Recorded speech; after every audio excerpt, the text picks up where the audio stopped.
دیکھیے غلام احمد قادیانی نے اپنے فتنے کا آغاز کہاں سے کیا تھا یہ سمجھ لیجئے۔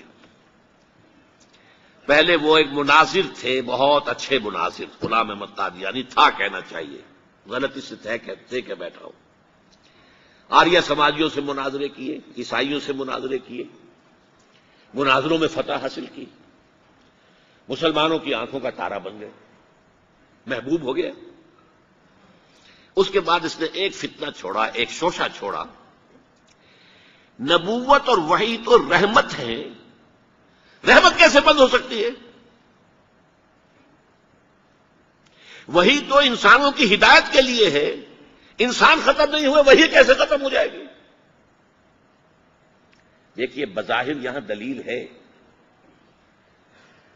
اٹ اپیئرس کنونسنگ، بات سمجھ میں آتی ہے، یہیں سے یہ حل مل جائے گا آپ کو۔ کیا وجہ ہے کہ بڑے بڑے اعلیٰ تعلیم یافتہ لوگ جو ہیں اس کا شکار بن گئے؟ دنیا میں ایک ہی مسلمان نام کا سائنسدان جو ہے وہ آیا ہے ٹاپ پر، وہ قادیانی۔ ایک ہی مسلمانوں کا نام رکھنے والا جو ہے وہ international court of justice Hague کا جو ہے جج بنا ہے، وہ کون؟ قادیانی۔ ڈاکٹرز قادیانی، انجینئرز قادیانی، بڑے بڑے۔ یہ کیوں؟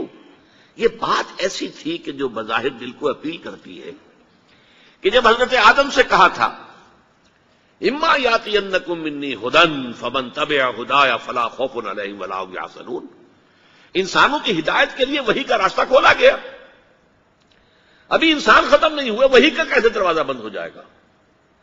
اجرائے وحی کا پہلے شوشہ چھوڑا، اور جب وحی جاری ہے تو نبوت جاری ہے، لہذا پھر آخر میں آ کے نبوت کا دعویٰ کر دیا۔ اس نے ایک مسئلہ اور استعمال کیا، یہ اصل میں چالاک اور ہوشیار لوگوں کے معاملات ہوتے ہیں۔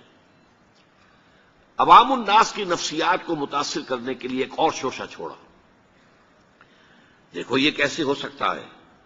ہمارے نبی حضرت محمد صلی اللہ علیہ وسلم وہ فوت بھی ہو گئے، دفن بھی ہو گئے، زیر زمین دفن ہے، اور عیسیٰ ابن مریم وہ آسمان پر اٹھا لیے گئے، وہ آسمان پر ہے، کیسے ہو سکتا؟ اب عام مسلمان کے لیے اس میں بھی ایک اپیل ہے کہ اس میں تو گویا کہ ثابت ہوا کہ حضرت عیسیٰ ابن مریم جو ہے وہ افضل ہو گئے محمد سے صلی اللہ علیہ وسلم۔ یہ ہیں وہ چیزیں کہ جن سے حالانکہ افضلیت کا اس سے کوئی تعلق نہیں۔ اصحاب کہف اگر 300 برس تک سوتے رہے تو اس میں کون سی افضلیت ہو گئی؟ کوئی افضلیت کا سوال نہیں۔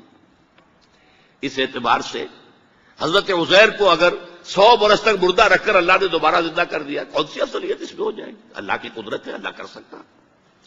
لیکن عام آدمی کو اپیل کرنے والی باتیں ہیں، لہذا اس نے شوشہ چھوڑا کہ نہیں یہ غلط ہے، یہ مولویوں کے ڈھکوسلے ہیں، یہ قرآن مجید میں صراحت کے ساتھ نہیں ہے، یہ حدیثوں کے اندر ہے، حدیثوں کے بارے میں جو ہے وہ ہم اطمینان نہیں کر سکتے کہ حضرت مسیح جو ہے وہ سولی نہیں چڑھائے گئے، وہ سولی چڑھائے گئے، وہ فوت نہیں ہوئے، البتہ زخمی ہو کر وہاں سے اتار لیے گئے تھے، پھر ان کا علاج معالجہ ہو گیا، پھر وہ علاقہ چھوڑ کر کشمیر میں آ گئے، یہاں آ کر ان کا انتقال ہو گیا، یہاں دفن ہوئے، یہاں کشمیر میں ان کی قبر بھی موجود ہے۔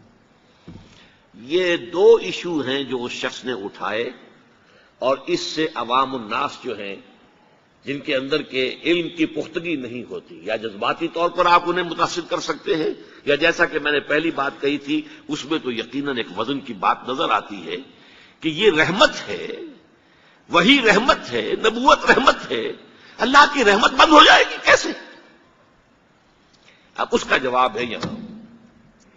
میں نے اس قادیانی سے کہا کہ مجھے یہ بتاؤ کہ کیا تم یہ مانتے ہو کہ اللہ کی ہدایت قرآن میں کامل ہو گئی؟ انہوں نے کہا ہاں ہم مانتے ہیں، ہدایت کامل ہو گئی۔ میں نے کہا کیا تم یہ مانتے ہو کہ قرآن محفوظ ہے، اس میں تحریف نہیں ہوئی؟ کہ ہاں مانتے ہیں قرآن محفوظ ہے، اس میں تحریف نہیں ہوئی۔ پھر میں نے کہا مجھے منطقی وجہ بتاؤ، پھر اس وحی کی کھڑکی کو کھلے رکھنے کا فائدہ کیا ہے؟ وہاں سے جو آنا تھا جو مکمل ہو گیا قرآن، ہاں قرآن میں اگر تحریف ہو جاتی، اس کی حفاظت کا ذمہ نہ لیا گیا ہوتا تو کسی نبی کی ضرورت تھی کہ جو آ کے اس کی تصحیح کرتا کہ یہ بات یوں نہیں یوں تھی، یہ غلطی کر دی گئی ہے، ورنہ حقیقت یوں تھی۔ منطقی اعتبار سے ایک حاجت، ایک جواز پیدا ہوتا ہے اس وحی کے جاری رہنے کا اور نبوت کے جاری رہنے کا، بشرطے کہ ان دو باتوں میں سے کسی ایک کو مانو. یا تو یہ کہو کہ ہدایت قرآن میں مکمل نہیں ہوئی، اور یا کہو ہو تو گئی تھی لیکن قرآن جو ہے گم ہو گیا، قرآن کے اندر تحریف ہو گئی، وہ اصل قرآن نہیں ہے.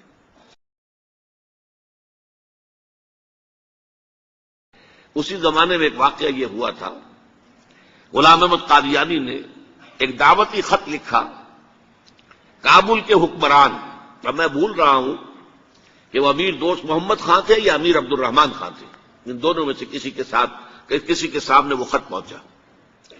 جیسے کہ حضور نے خطوط بھیجے تھے قیصر کو، کسریٰ کو، تو اس کو بھی شوق چڑھایا کہ میں بھی تو اب نبی ہوں، نبوت کا دعویٰ کر چکا ہوں، تو مجھے پڑوس کا ملک جو ہے افغانستان، وہاں کے بادشاہ کو دعوت دینی چاہیے کہ وہ مجھ پر ایمان لائے.